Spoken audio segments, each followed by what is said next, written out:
Salah satu upaya untuk bisa lebih membuat warga Kota Surabaya bersemangat untuk bisa taat membayar pajak. Ini tentunya ada banyak cara, salah satunya yang dilakukan adalah dengan memberikan reward. Nah, seefektif apa sih sebenarnya cara-cara yang dilakukan ini? Karena tentunya dari setiap cara tujuannya adalah satu, untuk bisa lebih meningkatkan lagi begitu kan pendapatan bagi Kota Surabaya. Nah, tentunya tema kita di hari ini adalah reward bagi wajib pajak, dan yang akan menjadi tamu kita di hari ini, beliau yang merupakan anggota Komisi B di PRD Kota Surabaya, ada Bapak Budi Laksono. Assalamualaikum. Kabarnya seperti apa? Alhamdulillah, baik.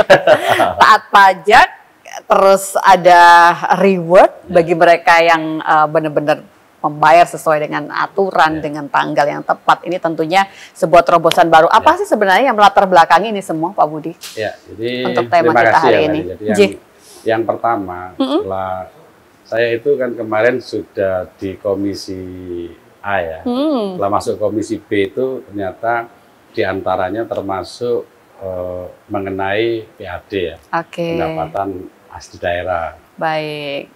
Nah, di sini itu saya melihat setelah komunikasi, diantaranya counterpart kita itu kan ada dari BPKAD, ya, baik. Badan Pengelolaan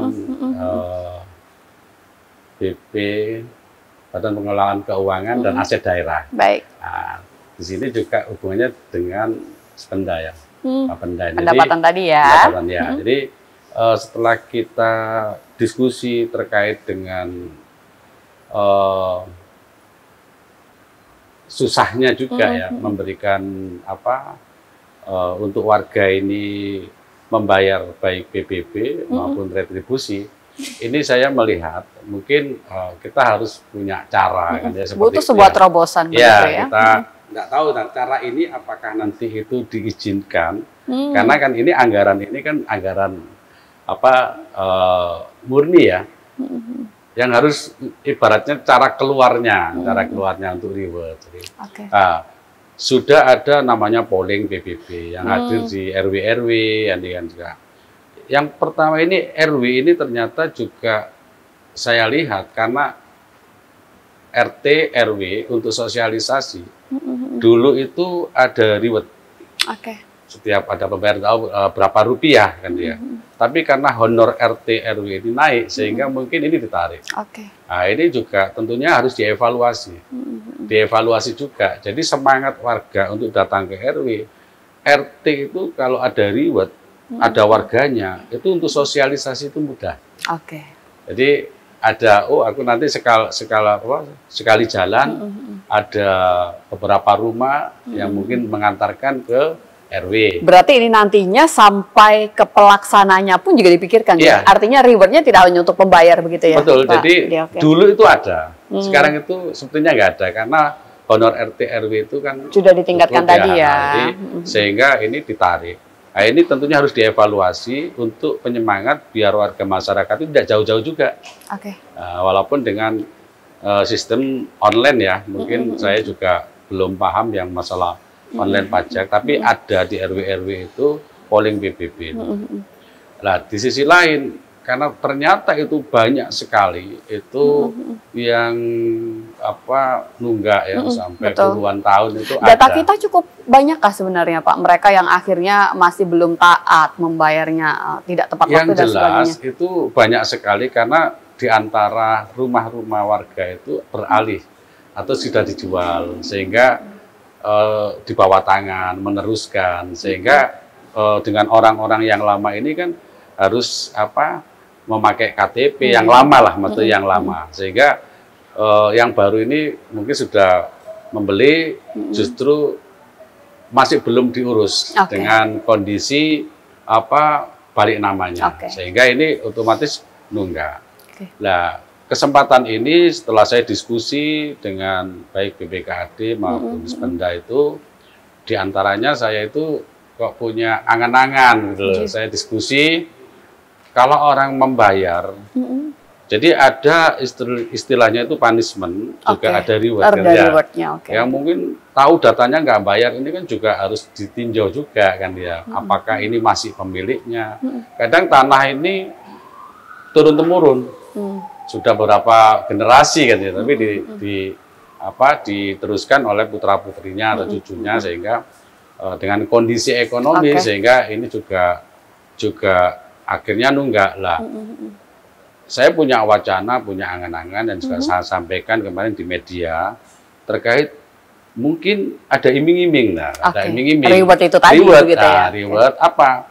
Rewardnya ya kalau mungkin sekelas dari yang rumah-rumah kecil-kecil itu dikasih kesempatan, rewardnya itu apa kan dia? Secara teknis itu juga sudah terbahaskah? Artinya akan bentuk seperti apa? Ini kan belum ada. Belum. Jadi di pemerintah kota itu belum ada. Cuma saya sampaikan, apakah ini mungkin dari BPK itu boleh? Karena uang secara ini, aturan dulu berarti ya. Uang ini kan diambil untuk contoh saya pernah diskusi terkait dengan bagi PNS yang mengabdinya sekian tahun terus pensiun. Itu kan dulu ada kayak mungkin cenderamata dari emas atau PIN atau apa itu berupa selama mengabdi ini kan puluhan tahun dikasih apa. Ini kan juga dilarang. Karena anggaran ini kan tidak ada di aturannya ini kan. Nah, apakah ini nanti diperbolehkan reward ini? Tapi kalau kita memberikan iming-iming supaya warga itu antusias, wah ini ada hadiah, ada door prize. Coba kalau kita misalkan punya ide seperti itu, kita menjual produk, kalau ada door prize besar-besaran, pasti warga juga ingin ya berbondong-bondong. Apalagi dalam bentuk potongan pembayaran. Ini juga, tapi kalau potongan ini biasanya nanti kembali ke ini denda yang dihapus. Nah, yang dihapus. Jadi kayak pajak kendaraan ya, selama nunggak itu kan dihitung. Nah, ini kita nanti ngajukan permohonan keberatan supaya dendanya yang dihapus, bukan yang asli pokoknya, bukan. Jadi ini dendanya dihilangkan. Ini sudah dilakukan oleh pemerintah kota. Cuma kalau untuk rewardnya, ini kan kita berpikir apakah ada kayak senengannya umum ya, secara umum itu umroh, ada mobil. Ada mungkin yang kelasnya mungkin rumah-rumah kecil-kecil itu sepeda motor. Nah, ini untuk penyemangat. Mungkin semakin diberikan secara diumumkan, saya yakin warga itu juga, oh aku bayar, aku taat, aku baik. Gitu ini loh rewardnya. Nah, ini ada penilaian. Nggak tahu ini undian atau diberikan dengan reward tertentu tadi. Pak Budi, walaupun ini masih dalam perjalanan dalam sebuah upaya begitu ya, tapi secara aturan tuh gimana sih Pak? Masih adakah celah? Artinya yang memungkinkan. Kalau itu dulu pernah ada, sempat vakum, itu kan berarti ada pertimbangan tersendiri begitu kan? Saya itu pernah mendengar, cuma saya masih selentingan aja ya di daerah itu. Kalau nggak salah di Malang atau di mana ini belum ini ya. Jadi kita belum sampai studi banding atau ngecek di daerah mana itu, katanya ada ya yang sudah melakukan itu loh, memberikan hadiah. Nggak tahu sistem undian atau apa, ini yang harus kita info-info itu kita gali sehingga bisa diterapkan di Surabaya yang rata-rata asetnya ini juga aset dari pemerintah kota. Baik, nanti kita akan coba lanjut kembali, kita harus jeda sebentar dan pastikan Anda tetap bersama dengan kami pemirsa Garuda TV untuk program yang dipersembahkan oleh DPRD Kota Surabaya. Sesaat lagi untuk Anda.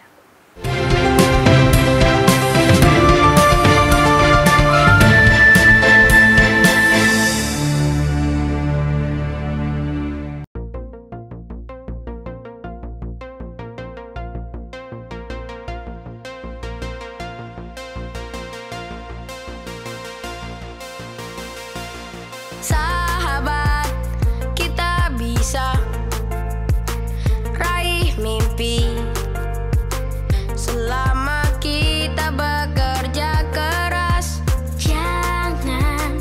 Jangan malas, belajarlah berjuang untuk meraih mimpi. Selalu berdoa pada Tuhan yang kuasa. Yakinlah pasti kita bisa berprestasi. Berdirilah, berlarilah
baik, terima kasih pemirsa Garuda TV, Anda yang masih bersama dengan kami untuk program Rembuk Surabaya yang dipersembahkan oleh DPRD Kota Surabaya. Pak Budi, kadang pada saat aturannya sudah lolos, artinya semua sudah sesuai dengan persyaratan yang ada.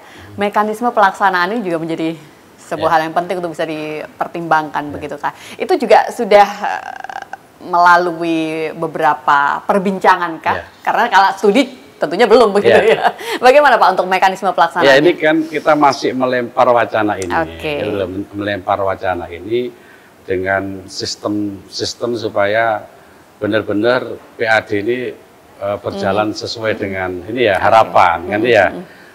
Masalah teknisnya ini kan sudah pihak lain. Pemerintah kota ini harus berdiskusi dengan mungkin dari kementerian. Tapi Anda optimis Pak Budi itu bisa dilakukan secara baik sesuai dengan maksud dan tujuan? Semestinya kalau ini upaya untuk meningkatkan PAD dengan berbagai program dan ini dipandang baik dan tidak merugikan secara transparan, saya yakin ini pasti pemerintah kota peduli. Baik. Di tengah wacana untuk bisa memberikan reward tadi, karena memang punishment juga sudah berlaku begitu kan ya. Kenapa tidak melempar ide-ide untuk bisa memberikan lebih banyak kemudahan Pak? Kadang kan yang menjadi problem masyarakat adalah yaitu sulitnya mereka harus membayar itu tadi. Termasuk juga tempat-tempatnya. Justru kalau mungkin ini ditarik ke belakang, ya kan? Kita kan tinggal bayar. Tapi kalau di dalam pemutihan atau surat-surat yang lama, banyak kesulitan warga masyarakat ini karena aset ini, misalnya rumah yang ditempati ini itu punya mbahnya. Untuk ngurus ini sudah memang ada tulisan-tulisan atau pengingat atau banner-banner yang intinya itu pungli ini kan juga dilarang, gitu ya. Tapi kalau kita berjalan sendiri pun ini kan juga kadang riwariwi ini kan susah juga di dalam ngurus, dan kita bukan ahlinya ya, termasuk persyaratan-persyaratan karena ini kan kita ngurus waris saja susah. Ini banyak sekali dari warga masyarakat ini itu masih asetnya bukan yang menempati. Nah, ini kan enggan. Nah, ini diberikan kemudahan. Diberikan kemudahan untuk mengurus yang saat ini warisnya. Untuk waris itu ada salah sedikit atau mungkin tidak ada di tempat. Ini kan juga melalui pengadilan yang juga ada biayanya. Nah, ini kan kalau warga tidak mampu ya pasti akan didakno. Nggak akan dia urus, ya dia juga nggak akan bayar pajak kan seperti itu. Ini yang harus dievaluasi. Ini yang harus dievaluasi. Ada cara di mana warga masyarakat itu bisa memiliki hak ya, memiliki kepemilikan yang bukan sudah atas nama yang lama, tetapi siapa yang menempati ahli warisnya. Ini diberikan kemudahan. Kenaikan PAD kita bisa cukup signifikankah ketika itu bisa lebih dioptimalkan Pak Budi? Saya yakin dengan niat yang baik itu kita memberikan kemudahan, perizinan, gitu ya, sosialisasi dengan cara. Kadang mohon maaf ya, banyak sekali warga masyarakat itu saya yakin lebih pasrah kepada mungkin istilahnya biro jasa kan ya, atau menyuruh orang yang mengurus. Ini kan pasti ada biaya, sehingga tidak ketemu biaya yang dikeluarkan. Sehingga sebagai catatan, kalau mereka bilang bahwa mohon maaf, kalau ngurus ini perpanjangan, ngurus balik nama, ini biayanya sekian, sudah ngepir. Tapi kalau secara transparan untuk biaya-biaya ini dibuka dengan nilai objek pajaknya sekian, nah ini berarti akses keterbukaan informasi kita juga masih sangat-sangat minim. Iya, atau ini kan diupayakan oleh pemerintah kota. Bukan terus setiap orang mengurus ini sebenarnya punya niat baik, pasti. Iya. Tapi kalau sudah mentok, menyala juga. Ya sudah nggak ngurus lah. Orang yang punya niat ini diberikan kemudahan. Harusnya diakomodir. Iya, bukan terus wah ini suratnya kurang lengkap. Nah, termasuk di wilayah saya sendiri ini banyak sekali warga yang susah. Ini susah. Lebih berkaitan apa Pak kalau di wilayah Pak Budi? yang mereka itu rata-rata statusnya surat, kalau kita ngomong surat hijau lah. Baik. Surat hijau ini itu sudah mbah-mbahnya yang pegang. Oke. Berarti Sehingga itu sudah untuk kesekian ngurus gitu ya. ini waris, ini harus bayar ini mahal. Oke. Sehingga lah yang menempati ini cucunya atau putra-putrinya itu kondisinya sudah bukan mungkin penghasilannya lebih. Nah ini kita harus bisa melihat pemerintah kota dengan kondisi yang seperti ini. Gitu. Dengan kondisi diberikan kemudahan, dan ini diurus caranya gimana, sehingga kalau ini mungkin di awal ini sudah selesai, saya yakin tiap tahun dia akan rutin. Oke. Kalau sudah numpuk ya secara otomatis itu berat. Jauh lebih berat. Oke. Kalau kita punya utang aja, utang lagi abot Isan untuk bayar karena ini, karena sudah melihat nominal yang besar. Nah, ini di Pemkot ternyata itu ada dicicil bisa. Ada perjanjiannya sehingga betul. dicicil. Kemudahan-kemudahan yang seperti itu sebenarnya dibutuhkan oleh masyarakat secara langsung. Pak, sebenarnya kalau ngobrol soal pajak ini, tentunya kita juga masih sangat hangat ngobrol dengan pajak yang kenaikan 12% itu, Pak. Sebenarnya wacana kebijakan ini ada kaitannya kah sebenarnya, Pak Budi? Sebenarnya waktu awal itu saya pernah diwawancara sama teman-teman, itu saya menolak. Oke. Kalau kayak 12% itu kan mohon maaf ya, kalau peruntukannya ini jelas, kan gitu ya, kita naikkan, tetapi apa yang didapat warga masyarakat? Ini, kan dulu. Terus dengan naik ini, itu kan harus dilihat dulu. Nah itu saya sampaikan, pada waktu awal itu ya yang dinaikkan ya barang-barang mewah aja. Atau seperti apa, kalau kita punya mobil banyak itu istilahnya apa? Kalau pajaknya bayarnya itu progresif. Nah, progresif ini kan berarti punya aset banyak. Nah, ini dinaikkan.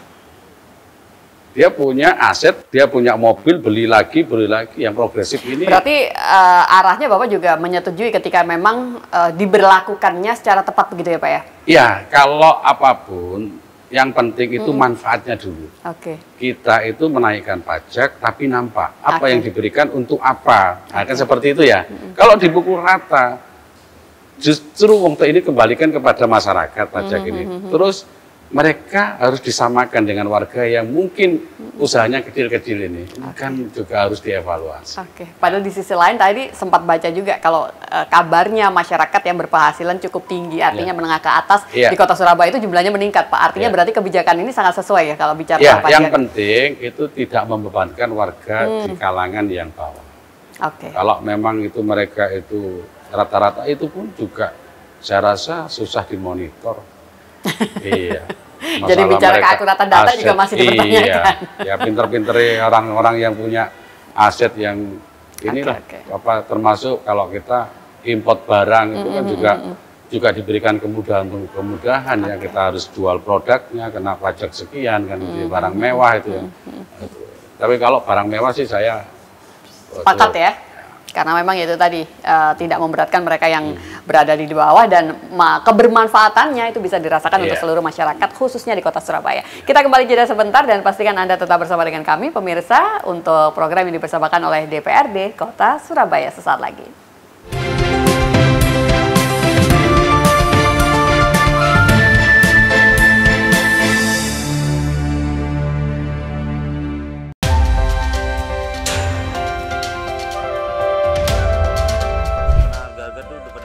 Update kasus dan isu terhangat langsung dari lapangan. Bareskrim Polri berhasil menggagal 6 partai oposisi Korea. Faktual, padat dan akurat.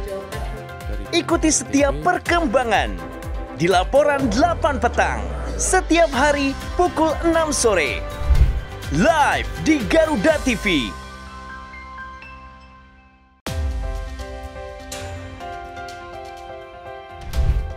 Kolaborasi teknologi canggih di medan pertahanan negeri dengan pesawat tempur dan perang elektronika.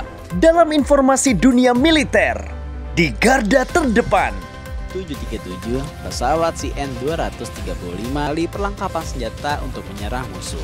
Pertunjukan hebat dari TNI Angkatan. Garda Dunia setiap hari hanya di Garuda TV. Intip aktivitas Presiden, pertemuan khusus hingga kunjungan kenegaraan. Melihat lebih dekat langkah penting menuju masa depan cerah untuk Indonesia maju. Jadilah saksi setiap langkah strategis dalam Jendela Istana. Setiap hari pukul 8:30 malam hanya di Garuda TV. Gimana Mas? Kamu nggak boleh KDRT nanti. Penasaran dengan kisah cinta yang tersembunyi di balik sorot lampu?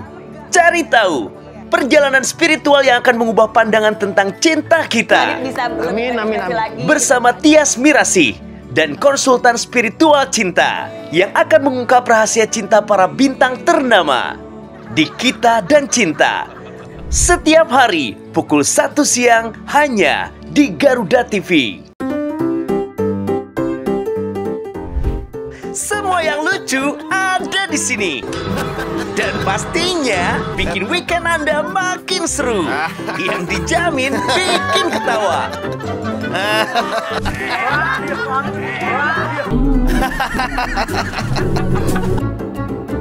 Saksikan Mau Ketawa Takut Dosa hanya di Garuda TV.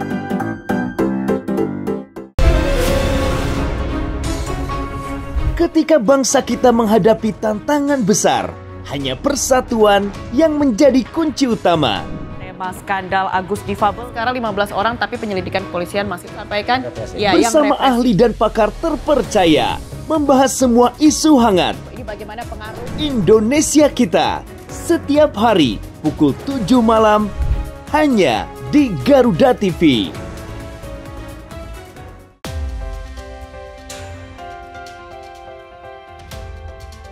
Mengenal dunia militer lebih dekat dari awal sejarah hingga teknologi modern pertahanan.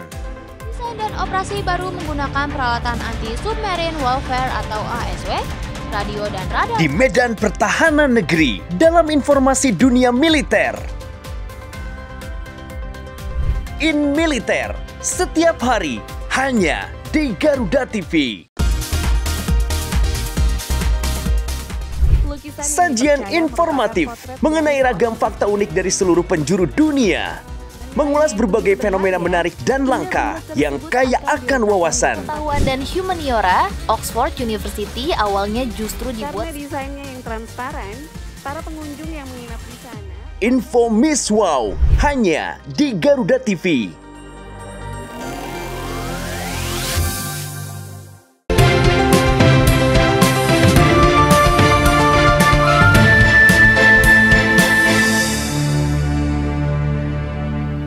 segala sesuatu yang tentunya bisa memberikan arah perubahan yang jauh lebih baik untuk warga Kota Surabaya itu tentunya akan terus diupayakan. Ini tentunya menjadi semangat bersama dari wakil rakyat kita yang ada di DPRD Kota Surabaya.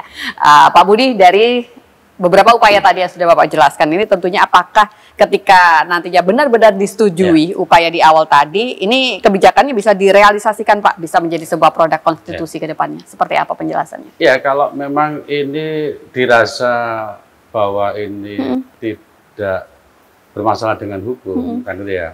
Nah, ini kan produk ini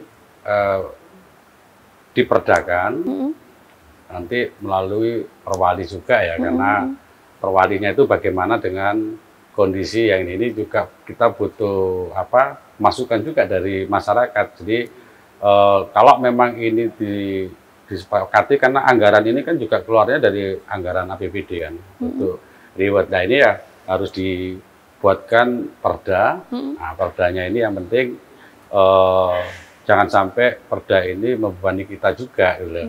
Juga dibuatkan secara khusus mungkin dengan aturan-aturan perwalinya itu tadi. Perwali itu yang secara tidak langsung, karena ini juga kebijakan. Jadi kebijakan wali kota itu kan juga dituangkan di Perwali itu. Apa sih Pak harapan dari segi positif ketika PAD kita naik, terus juga kita bisa memberikan sebuah kebijakan yang itu lebih memihak kepada masyarakat, apa nantinya yang bisa disampaikan untuk masyarakat Kota Surabaya, Pak Budi? Ya jelas kalau memang ini benar-benar meningkatkan atau membuat semangat dari warga masyarakat untuk membayar. Ini kan sudah hitung-hitungannya jelas, sesuai target ya. Kalau sesuai target kan dikembalikan lagi bahwa PAD ini kan untuk berbagai macam, baik masalah kesehatan, pendidikan, ataupun infrastruktur yang paling itu dia, paling kayak kemarin itu wali kota juga terjadi mungkin genangan ya, kalau kita ngomong banjir itu ya,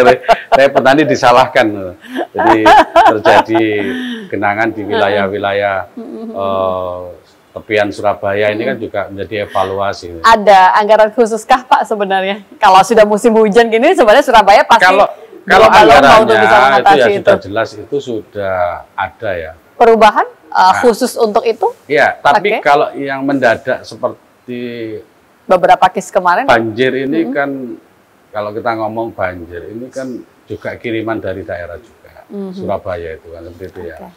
Jadi ini kalau kita ngomong Surabaya, ini juga bagian dari pemerintah provinsi. Karena kalau kita ngomong Surabaya, Sidoarjo, Gresik, ini kan juga bagian dari satu.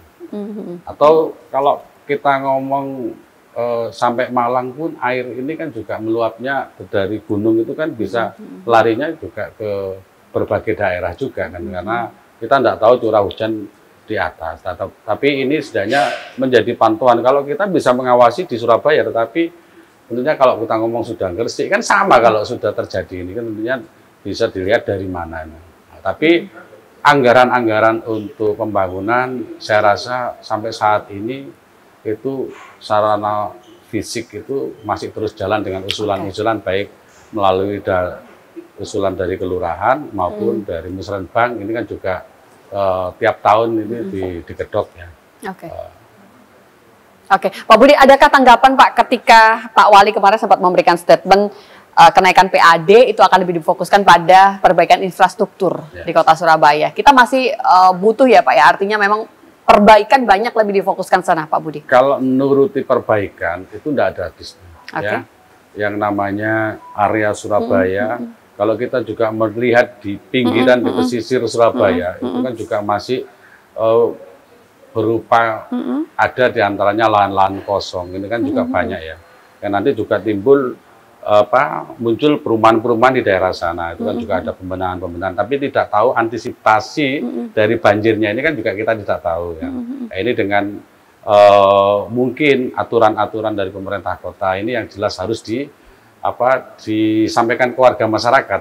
Jadi tahu sebagai pengawas juga, jangan sampai masyarakat terjadi. Mengawasi gitu ya. Tapi saya rasa untuk masalah kayak, mohon maaf ya, masalah kayak fokus itu sebenarnya kalau kita ngomong fokus itu kalau infrastruktur itu otomatis sudah jalan. Ya, tapi kalau masalah yang jelas itu pendidikan, itu ya skala kebutuhan dasar begitu ya. Pendidikan, kesejahteraan itu, peningkatan UMKM itu sangat perlu. Berarti ketika ditanya tahun ini Surabaya mengalami kenaikan target ke 8T di tahun 2025 ini, sektor yang difokuskan tetap pada kesehatan, pendidikan, begitu ya Pak ya? Iya, kita nyambung sedikit ya. Itu masalah pajak kendaraan itu yang dialokasikan, yang dikembalikan ke pemerintah kota, yang aturannya itu nanti 60 dikelola daerah, nah itu juga nanti itu juga sebagai bahan sumber baru begitu ya? Sumber baru PAD. Cuma saya belum jelas, saya beberapa kali ingin menyampaikan ini, cuma saya belum tahu kan ini masih jalan. Berapa nanti yang didapat Kota Surabaya ini terkait dengan pajak kendaraan. Informasinya 60-40 dikembalikan 60 itu Kota Surabaya. Baik. Mudah-mudahan ini bisa benar sesuai dengan hitung-hitungan secara gambarannya itu ya.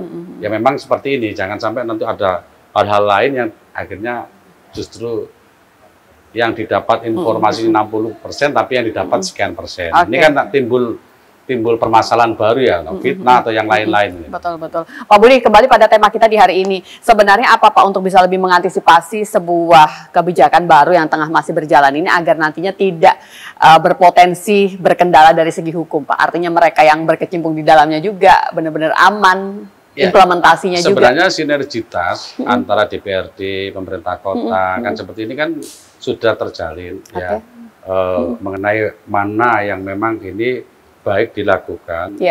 Tentunya juga minta kajian-kajian dari pakar juga ya, seperti kita membahas aturan-aturan itu juga dari masyarakat. Yang penting masyarakat. Kalau masyarakat ini dirasa masyarakat ini seneng, loh pasti seneng lah aturan ini. Aku dapat ini kan ya. Nah, ini kan ditunggu juga. Jelas ditunggu lah. Yang penting ini sinergi dan dikerucutkan. Jadi ini memang sama-sama, bukan usulan dari seorang dewan atau dari pemerintah kota, tetapi warga masyarakat ini juga menerima dampaknya. Sehingga ini tentunya kalau memang ini tidak bermasalah dengan hukum, nah ini apa susahnya untuk sebenarnya kalau sempat ngobrol secara langsung Pak Budi, apa sih yang menjadi harapan utama warga kota Surabaya? Mungkin kalau akhir-akhir ini lebih pada ini ya Pak ya, kesejahteraan, kemudahan mencari pekerjaan, terus juga akses kesehatan dan pendidikan. Secara otomatis sampai sekarang itu menjadi PR kita terus ya, mengenai mungkin lapangan pekerjaan, kesejahteraan, UMKM yang merata kan seperti itu ya. Kalau pendidikan, kesehatan ini kan terus kan banyak sekali program-program dari pemerintah kota, termasuk mohon maaf ini ada kayak pemuda tangguh. Ini kan juga nggak merata. Lah kalau ini lancar penghasilan PAD menjadi semangat, ini kan juga secara otomatis ini ditambah beasiswa pemuda tangguh yang dimana untuk SMA kan ya.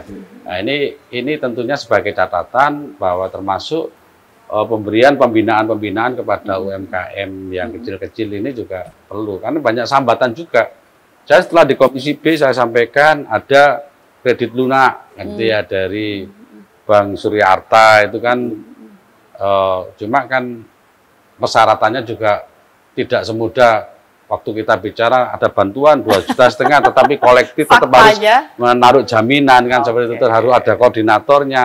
Dan setiap orang kan beda-beda. Untuk bertanggung jawab di situ kan juga susah. Mereka pedagang ini butuhnya itu satu instan, apa yang mungkin produk yang harus dijual ini lancar. Nah ini kan juga butuh uluran kita semua, uluran pemerintah kota untuk meningkatkan ini. Ini tentunya simbiosis mutualisme lah dalam hal ya itu untuk sesuai dengan harapan warga Surabaya. Oke, baik. Nanti di segmen berikutnya saya jadi ingin sedikit menggali. Tadi Bapak sempat menyinggung begitu ya. Begitu di Komisi B ini ada banyak sekali temuan begitu kan. Ada apa saja nanti kita akan coba bahas lebih detail lagi. Kita jeda sebentar dan pastikan Anda tetap bersama dengan kami pemirsa.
Jangan lewatkan jam rehat Anda dengan perkembangan informasi paling aktual.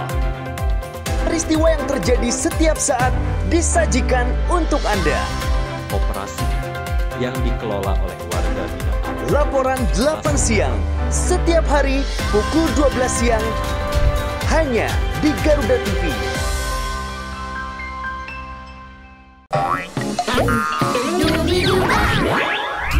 Nikmati akhir pekan ceriamu sambil belajar, bermain, dan bernyanyi dengan gembira.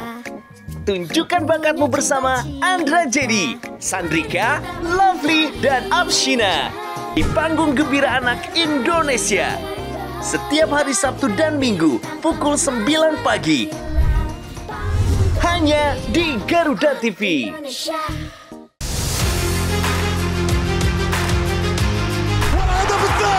Update terbaru dari dunia olahraga.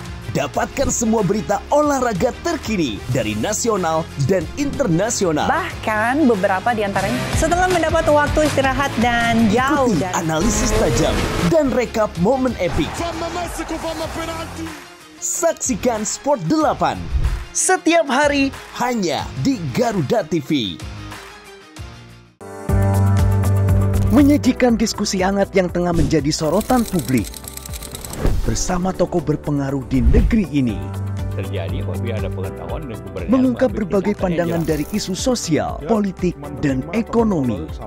Sebetulnya karena semua di dalam sistem, semua tempat di mana ide memiliki arti penting. Saya selalu bilang, never give up. Orang penting setiap Jumat hingga Minggu pukul 9 malam hanya di Garuda TV.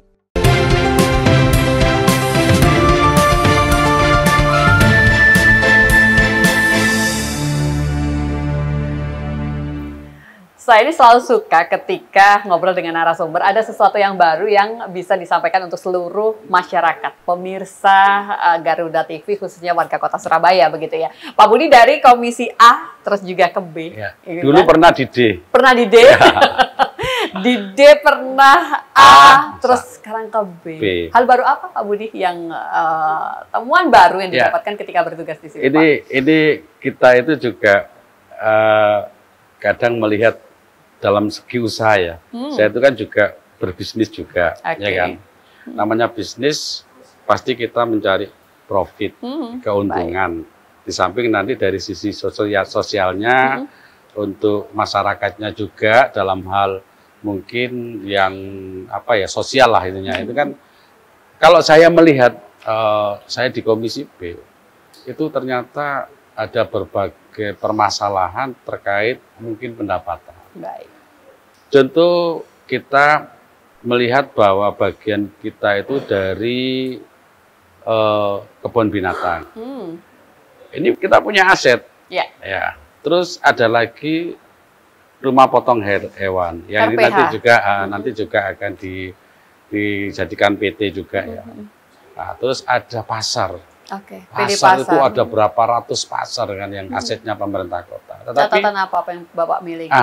Jadi saya itu berharap kalau ini benar-benar manajemennya itu secara apa ya, secara detail ya, itu kita evaluasi.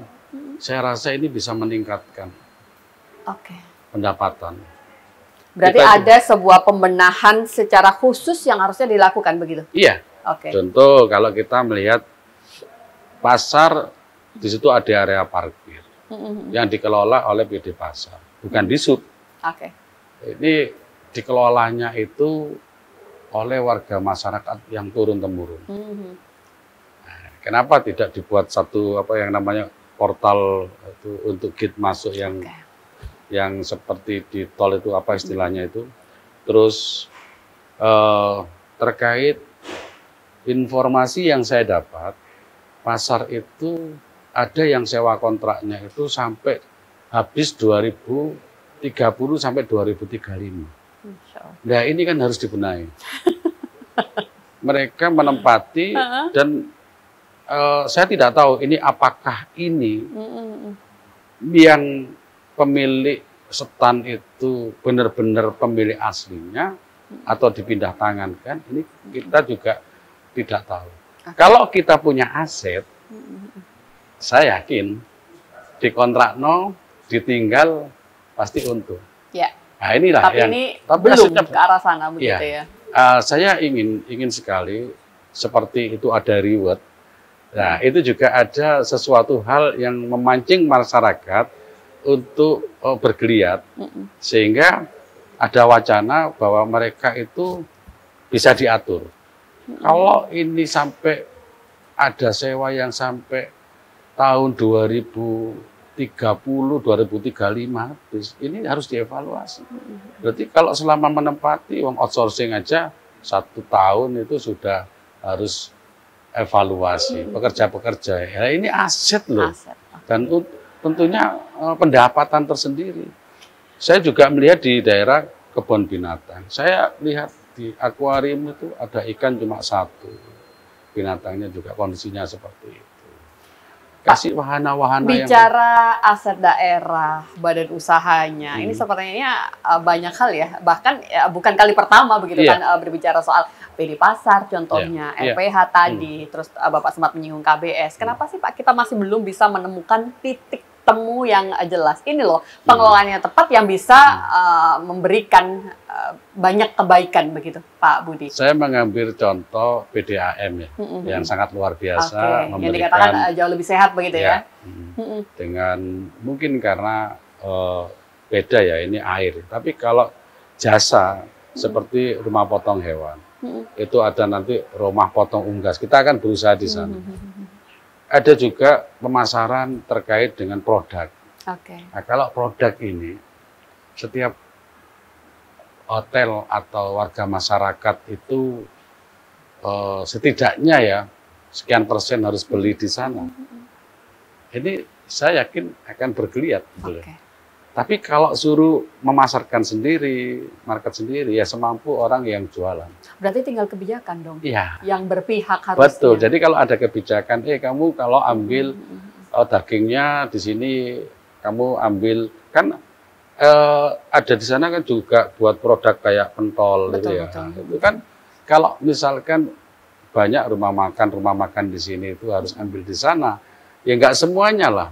Tapi harus membeli. Berapa persennya? Contoh ya, di Alfamart, Indomaret itu kan sekarang kan ada produk dari UMKM yang harus diwajibkan. Kan seperti itu. Ini akan bergeliat. Seperti itu.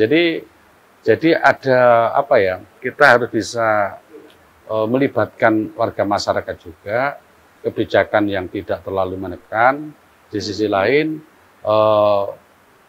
bahwa pokoknya warga masyarakat ini bisa menikmati lah, menikmati, dan jangan sampai juga kita dalam keuntungan ini jangan sampai kita punya apa aset, punya cara untuk kita menjual produk, tetapi ini benar-benar tidak ada dukungan. Nah, ini dukungan dari mungkin wali kota, kebijakan-kebijakan ini sangat perlu. Butuh sebuah keberpihakan gitu ya. Wah, kalau di Komisi B yang baru saja ini sudah mendapatkan banyak sekali temuan, semoga ini kedepannya benar-benar bisa memberikan saya pengen sekali itu diskusi terkait itu untuk meningkatkan PAD. Oke, Pak Budi, nggak cuma di Komisi B, ini kita juga ingin tahu Bapak sebagai Ketua Fraksi PDIP begitu kan. Kabarnya ini ada perda yang juga menjadi usulan ya Pak ya, ibadah tempat ibadah bagi saudara kita disabilitas. Seperti apa sih itu Pak? Sebenarnya itu bukan tempat ibadah aja ya, tapi sebenarnya itu di berbagai kayak fasilitas itu harus yang pro dengan disabilitas begitu. Iya, jadi kalau hotel-hotel kan sudah ada kan ya, mall-mall itu kan sekarang sudah ada tempat untuk kalau kita catat fisik ya. Tunadaksa ini kan harus didorong. Nah, ini kan butuh mungkin tempat di area masjid, di area tempat ibadah. Saya melihatnya di sana ya. Sehingga kalau ada aturan, jadi memang ada tempat khusus ya untuk naik, disiapkan tempat.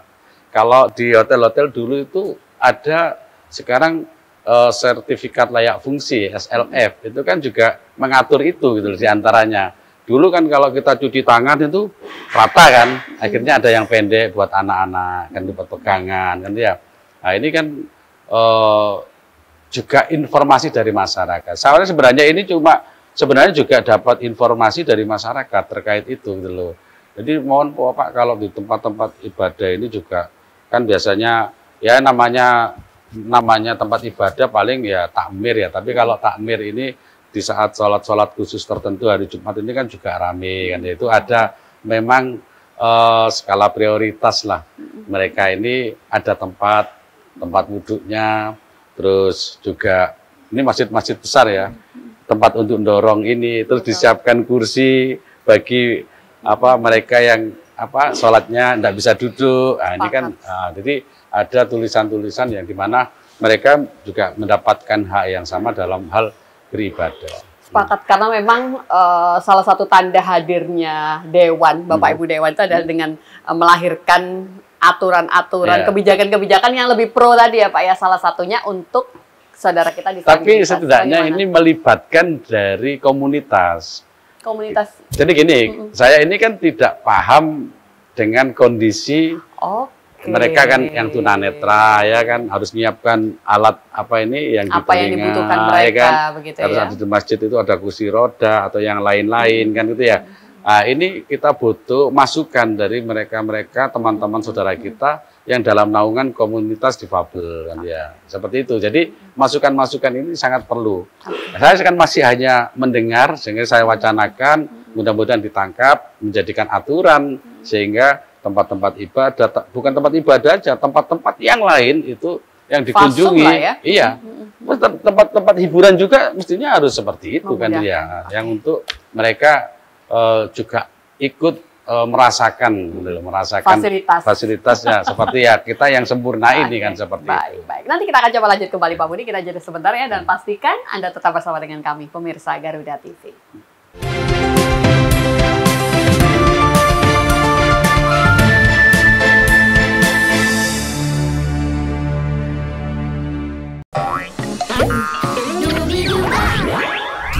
Nikmati akhir pekan ceriamu sambil belajar, bermain, dan bernyanyi dengan gembira. Tunjukkan bakatmu bersama Andra Jadi, Sandrika, Lovely, dan Abshina di panggung Gembira Anak Indonesia. Setiap hari Sabtu dan Minggu pukul 9 pagi. Hanya di Garuda TV. Potret perjalanan inspiratif bersama mereka yang tak pernah lelah berjuang. Sangat penting Bang, terutama kan berdoa. Karena perjuangannya dia tentang ibu. Mengungkap lika-liku kehidupan para pejuang mimpi. Berani meraih cita-cita. Kan anak-anak pada situ dan segala macam kebutuhan. Pejuang mimpi hanya di Garuda TV.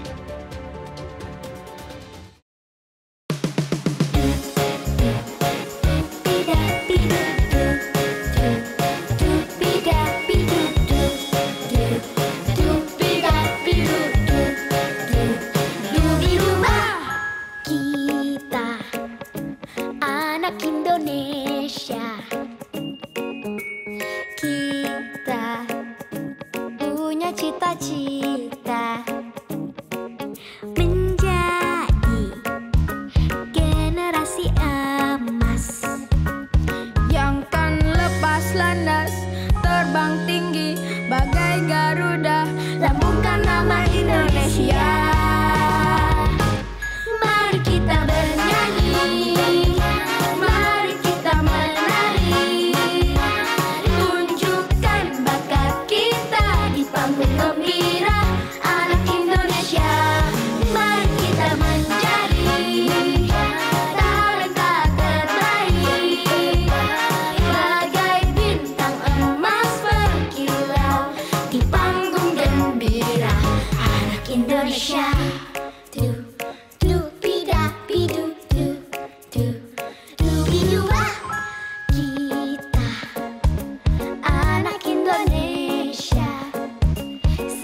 Dan ceria dalam harmoni menjadi generasi emas yang kan lepas landas, terbang tinggi bagai Garuda, lambungkan nama Indonesia. Mari kita bernyanyi, mari kita menari, tunjukkan bakat kita di panggung gembira anak Indonesia. Mari kita menjadi talenta terbaik, bagai bintang emas berkilau di panggung gembira anak Indonesia. Cina, aku juga mau perform dong. Perform apa, Sky? Aku bisa menari, aku bisa bernyanyi, aku bisa menjadi talenta terbaik. Mari kita bernyanyi, mari kita menari, tunjukkan bakat kita di panggung gembira anak Indonesia. Mari kita menjadi talenta terbaik, bagai bintang emas berkilau di panggung gembira anak Indonesia. Mari kita bernyanyi, mari kita menari, tunjukkan bakat kita di panggung gembira anak Indonesia. Mari kita menjadi talenta terbaik, bagai bintang emas berkilau di panggung gembira anak Indonesia. Di panggung gembira anak Indonesia. Di panggung gembira anak Indonesia.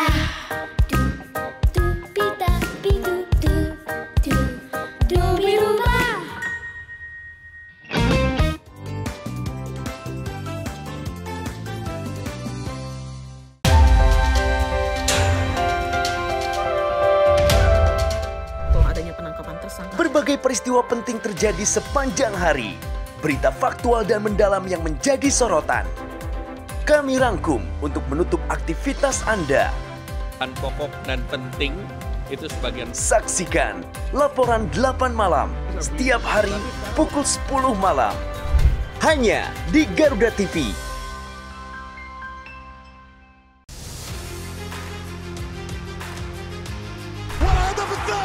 Update terbaru dari dunia olahraga. Dapatkan semua berita olahraga terkini dari nasional dan internasional. Bahkan beberapa di antaranya setelah mendapat waktu istirahat dan jauh Ikuti analisis tajam dan rekap momen epik. Saksikan Sport 8 setiap hari hanya di Garuda TV.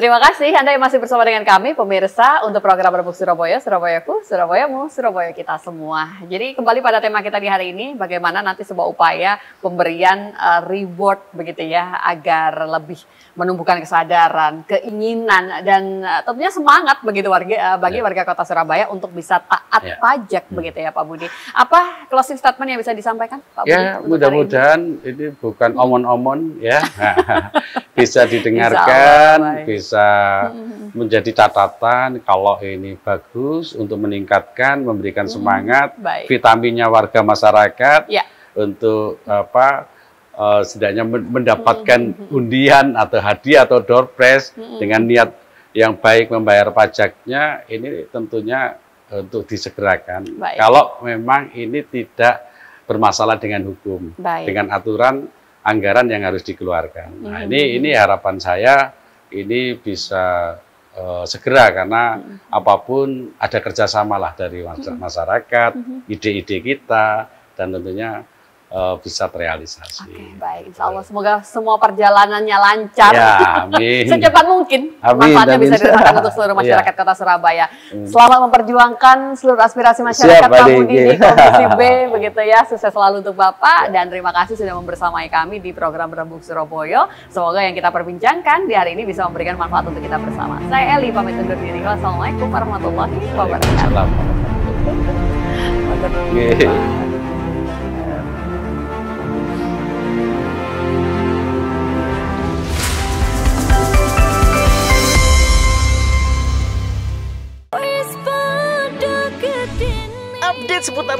dan penyanyi hits dangdut Indonesia. Info menarik di balik album terbaik penyanyi hits dangdut. Bismillah cinta, panjatkan doa pada yang kuasa. Bayar hutang hari ini, janji bayar bahwa aku mencintaimu. Dangdut Gemoy hanya di Garuda TV.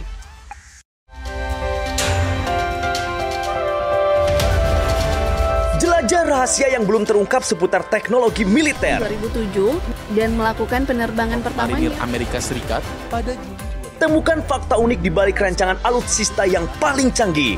terbesar dan terkuat. Kolaborasi teknologi canggih dalam informasi dunia militer. Di balik senjata, hanya di Garuda TV. Yang baru di Garuda TV.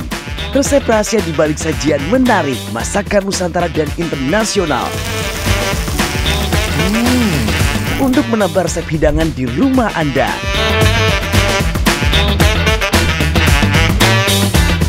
Baru bintang tamu ternama tersajikan lengkap di sini.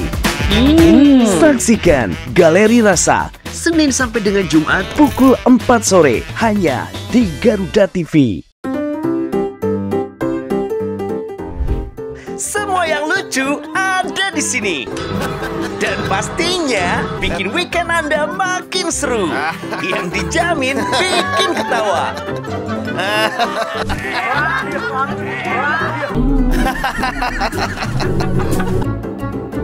Saksikan Mau Ketawa Takut Dosa hanya di Garuda TV.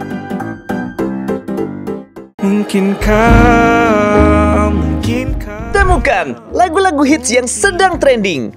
Update playlist musik penyanyi favoritmu yang pastinya gak bakalan ketinggalan.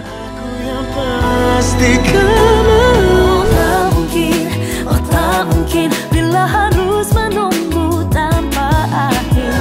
Inilah Musik Trending Senin sampai dengan Jumat pukul 9 pagi. Coba bukti. Hanya di Garuda TV.